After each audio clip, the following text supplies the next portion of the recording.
getting answers from Sacramento's most watched late news.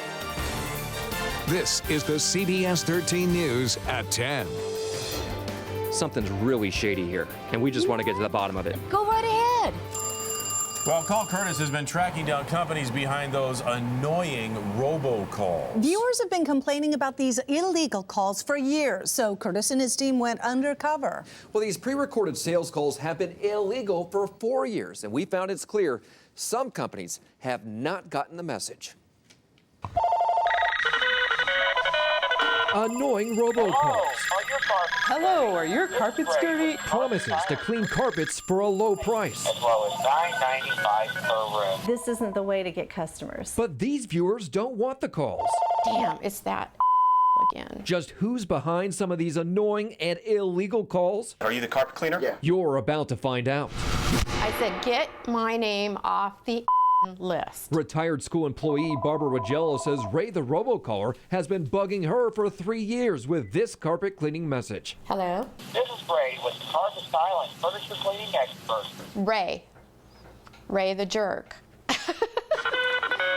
Mom Michelle Wade of Elk Grove says she's getting the same calls, even though she's on the do not call list. I'm either sitting at dinner with my family and my phone's going off, or I'm trying to get my kids into bed. And Darlene Spurgeon of Citrus Heights, she doesn't even have carpet. Why are they picking on you?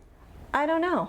Robocalls are illegal under federal law. They have been for 4 years. And while we were investigating these viewers' complaints about Rays, one of our Call Kurtis volunteers got a carpet cleaning robocall at home. But this time, no mention of Ray. We hired them to see just who they were.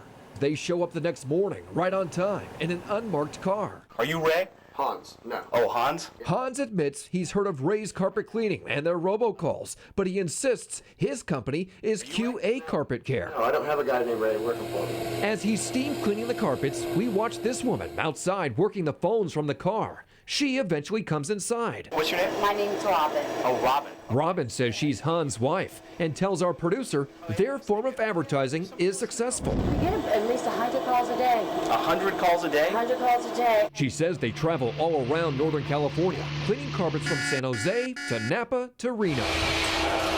As Hans works, she returns to her car working the phone. And that's when I decide to chat with her about what she just told our producer. Hi, I'm Kurtis Ming from Channel 13. How are you? I'm fine. We wanted to talk to you about robocalls. Do you know what? We don't, don't ask me. The reason why you're here right now is because we called and responded to a robocall. You know what? That is not our company. What's the name of your company? Ours is, I'm not going to say it right now. I gotta tell you, Robin, something's really shady here, and we just want to get to the bottom of it. Go right ahead. I head inside to chat with Hans. Despite what Robin said about not robocalling people, he is quite forthcoming. You admit you advertise through robocalls. Yeah.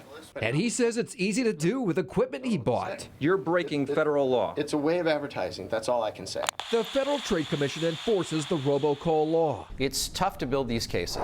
Since the 2009 ban on robocalls, the FTC has gone after more than 130 companies and individuals, issuing fines and forcing them to stop robocalling.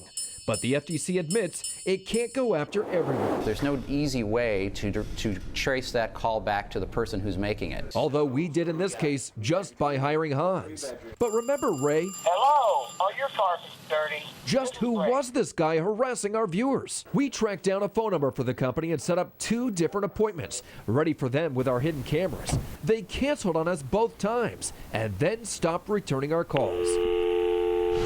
I'm aware of my complaints and I take care of them. When it comes to Hans' company, he claims he stops robocalling anybody who complains. You know robocalls are illegal. To a point. What do you mean to a point? Well, again, it's a way of advertising. After finishing our carpets, he packs up, even saying we don't have to pay him. No, we'll pay. We do. But before we send him on his way, one last question. You gonna keep doing it? Possibly, who knows? It's a way that makes money. Excuse me. Well, we could not find a business license for Hans or Robin, but we haven't received any complaints about their company since our sting in August. As for Ray's, it's still a mystery who's behind those robocalls, which we hear are still happening. We should point out nonprofits and politicians can legally make robocalls. So can any company if you give them written permission. So how can you make these calls stop? Well, sometimes a number pops up on caller ID. If that's their real number, you could call up your phone company and say, hey, will you block it? Also, if you can track down these companies, starting this month, the federal rule changed, and you could actually sue them for $500 for each phone call. But you have to track them down. You gotta find them, and that's the hard part. And then you'll say, well, sometimes, well, if you press 1, you'll be taken off the list. I mean, does that work? Well, the FCC says it might be a gamble because really, if you're pressing 1, you're letting them know there's a warm body on the other end, and you might end up getting more robocalls. Wow. Oh, last thing you want. Yeah. Good piece. Nice work. Thank you. All right, well, we're now helping viewers weeknights at 5 and 10, and here's what you'll see tomorrow at 5. She says she lost her home because the bank wanted a signature from her dead mother. I don't know why you're asking her to sign when you know she's dead. We investigate what's being called a national problem, driving surviving family members into foreclosure. There's no need for them to treat us this way. Only on the CBS 13 News at 5.